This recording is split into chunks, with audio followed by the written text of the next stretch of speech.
Terdapat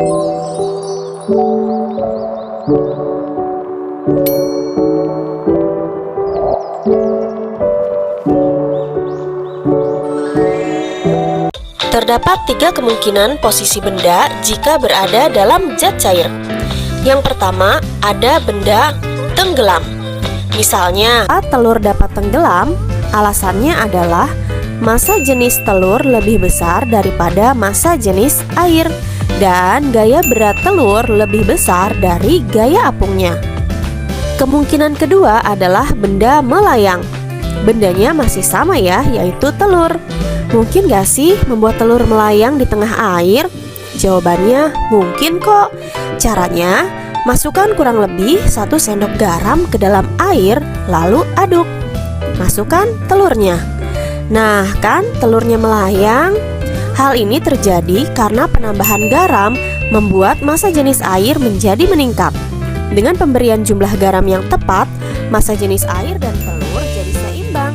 Dan juga gaya berat telur dan gaya apung telur juga seimbang, sehingga telur dapat melayang di tengah.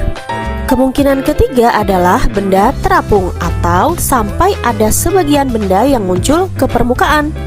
Kalau kita masih menggunakan telur sebagai percobaan, caranya agar terapung adalah semakin banyak pemberian garam membuat massa jenis air semakin besar dan gaya apung telur semakin besar juga, sehingga telur akan terapung. Dari percobaan tersebut, kita dapat menyimpulkan bahwa syarat benda tenggelam jika massa jenis benda lebih besar daripada massa jenis zat cair. Massa jenis dilambangkan dengan Rho.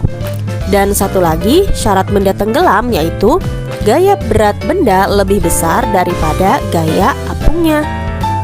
Syarat benda melayang adalah jika massa jenis benda sama dengan massa jenis zat cair dan gaya berat benda sama dengan gaya apungnya.